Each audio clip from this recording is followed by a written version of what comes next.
Yeah, running. Right then. The first thing I heard that you were surprised when you heard that Rapido wanted to speak to you. Is that true? Surprised? Yeah. Excited, because it's one of our favorite television shows whenever we come into the UK. That's good to hear. It's part of the jet lag ordeal. Yeah, So it always right seems away. to be on the night that we get into town. And you can't sleep, and it's pretty much the only thing worth watching. So. And we're like watching international snooker. It's better than something. snooker.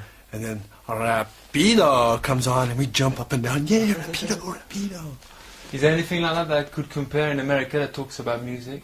That would Ed be Sullivan Show, American Bandstand, MTV. There's nothing that has the variety of Rapido and the quality. Alright, so things... First reason why I wanted to film you in a hotel room is that because that's your home for most of the year. Well, a lot of the time, this is your home, yeah? Mm-hmm. That's the reason why I wanted to be here, really. Well then, I think I'll just hold the pillow and go to sleep. Good night. Good night.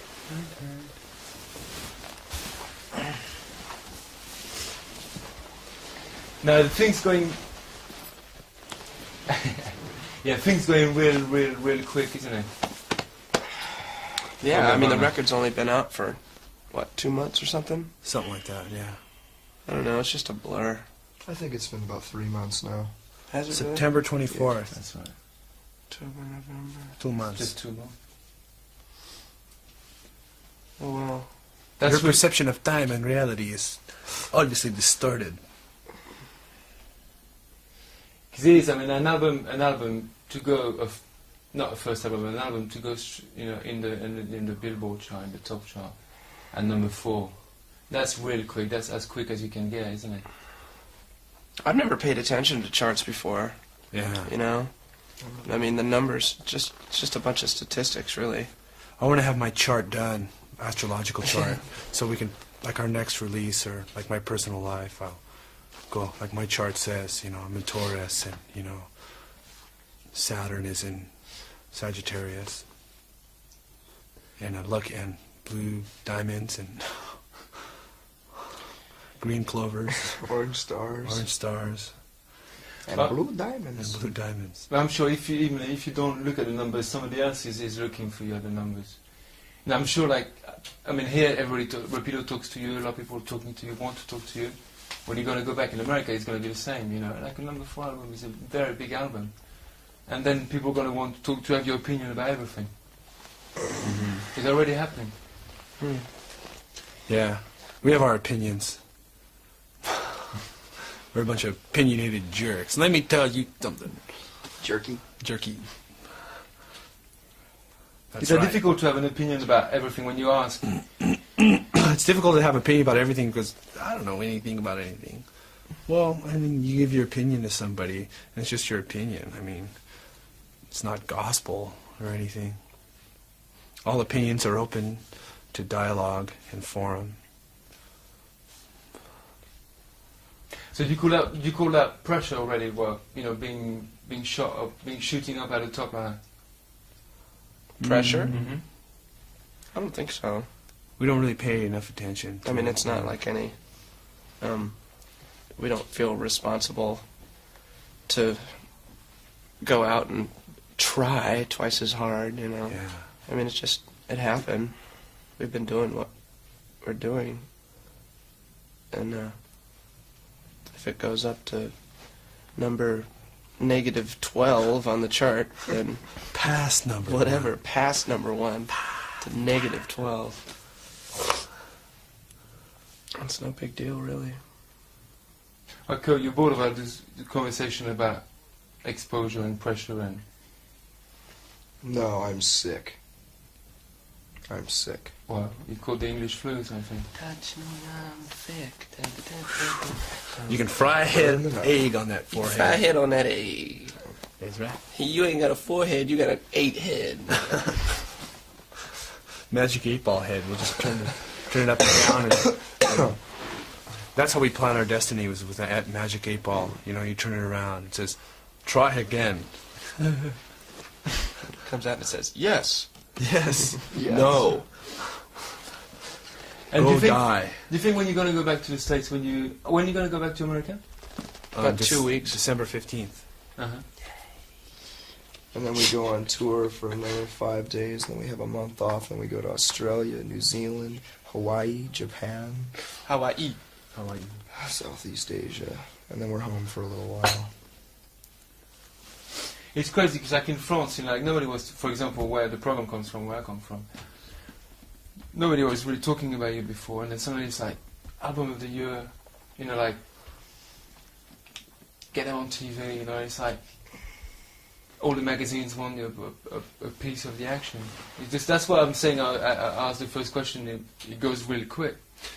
It's very bandwagon-esque. If I may plug another band that I totally love. When you play the European countries, and I don't know if you talk to people, but if you watch the reactions or whatever, what has been the main difference between your American crowd and the European crowd? Probably the diets that the people... I don't know. I've sort of found that the language is sort of different. I mean, it's all this. People have the same reactions. You know what I mean?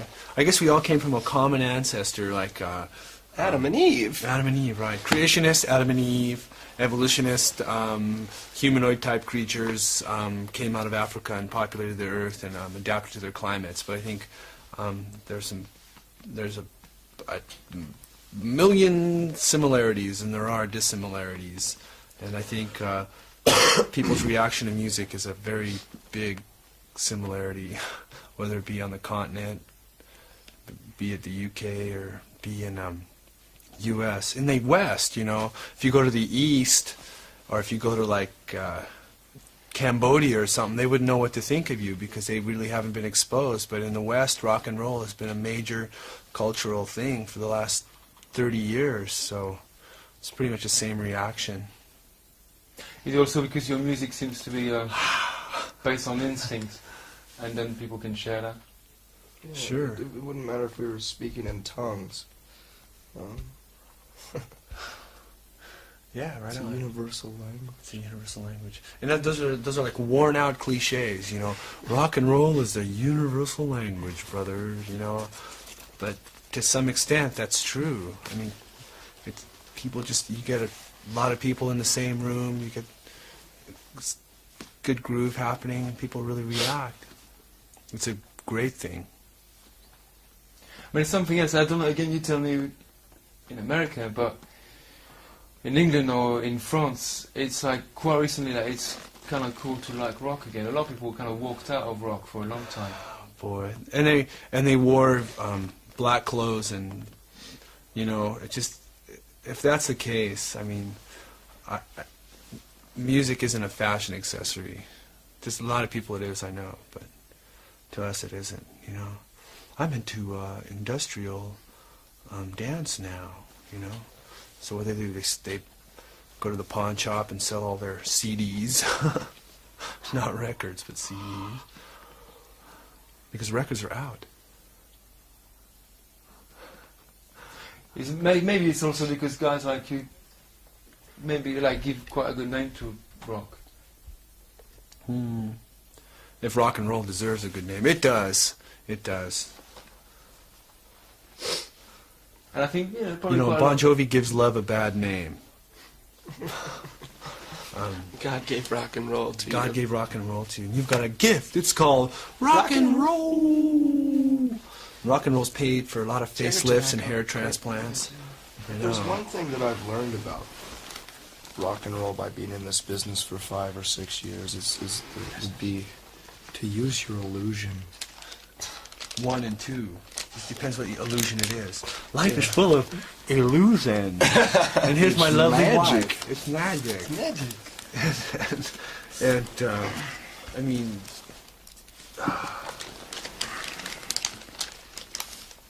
rock and roll is good. I have to admit it. It's got me through some rough times. It's gonna rock and roll's ever given me is a hearing impairment. Did you hear the story that your wife, Shelley, said today about her About the cousin. girl? That little Oh. girl. The girl. She's the total Check typical this out. girl.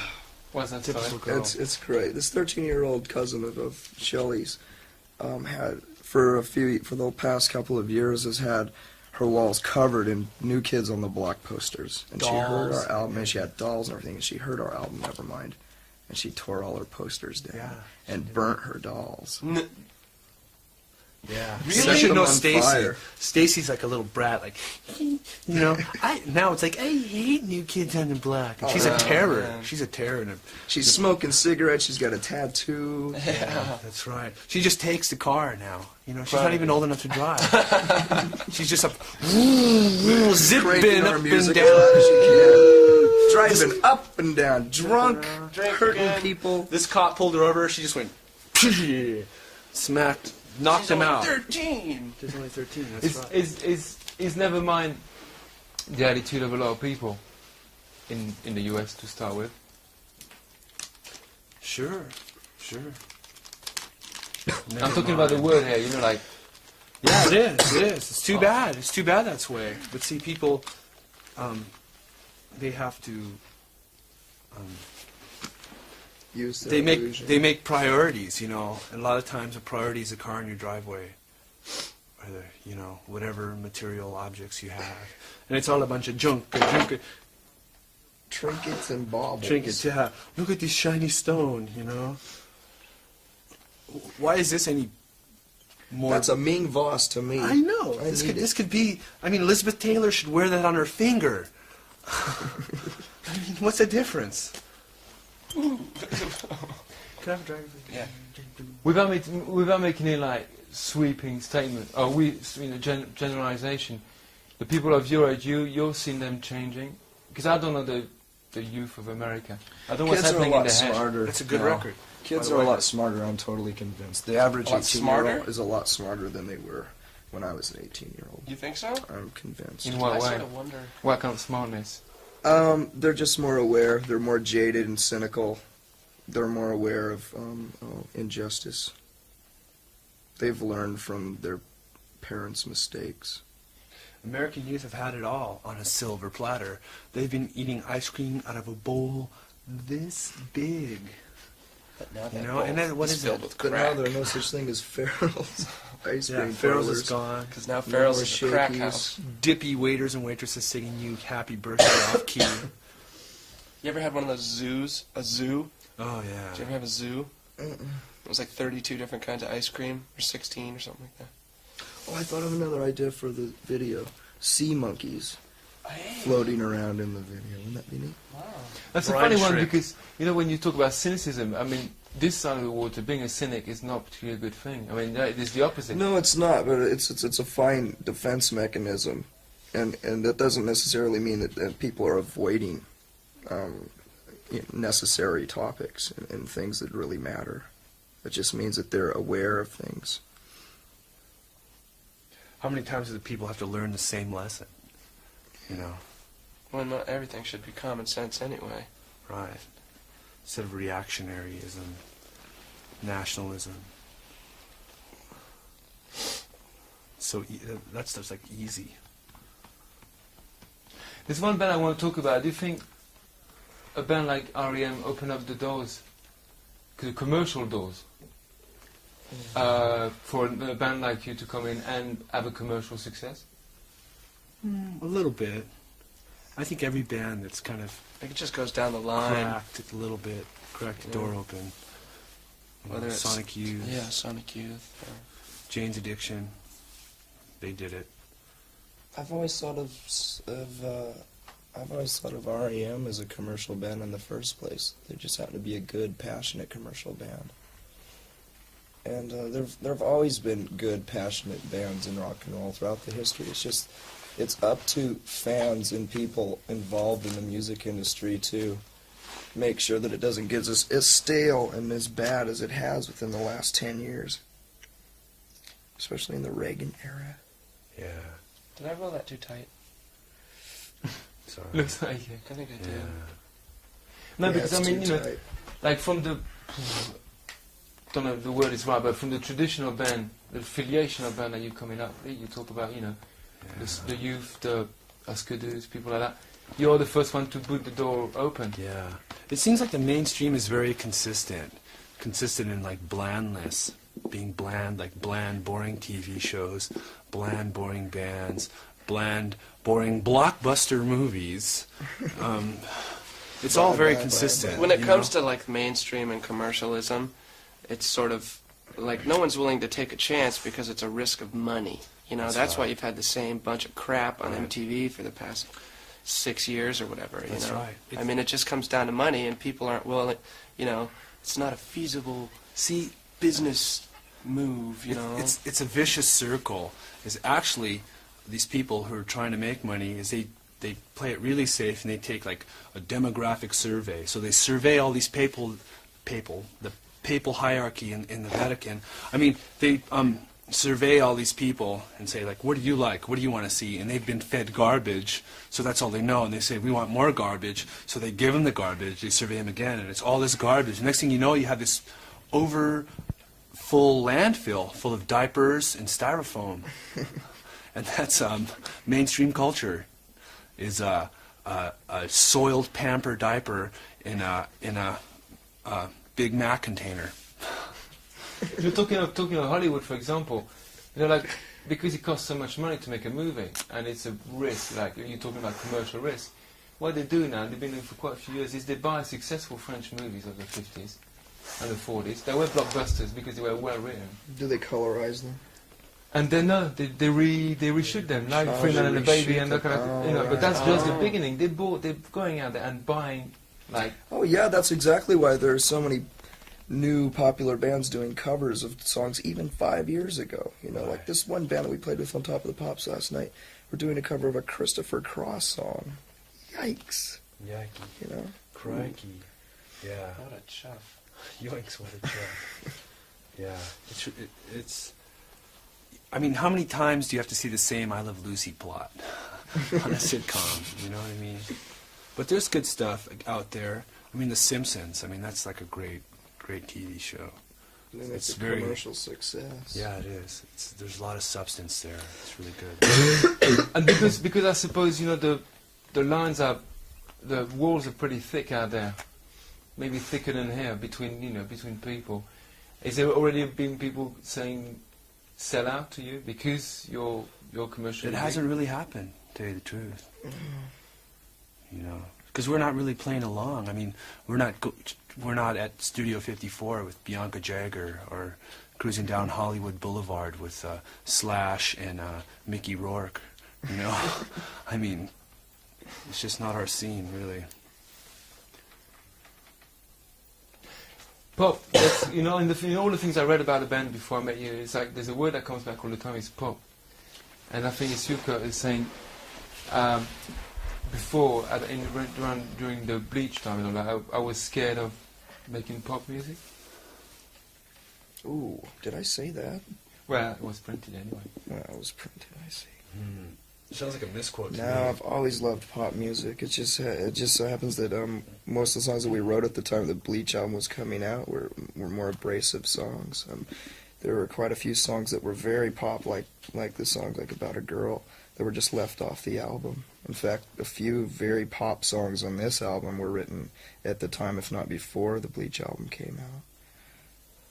And I think that releasing the Sliver single was a good example of what Nevermind would have.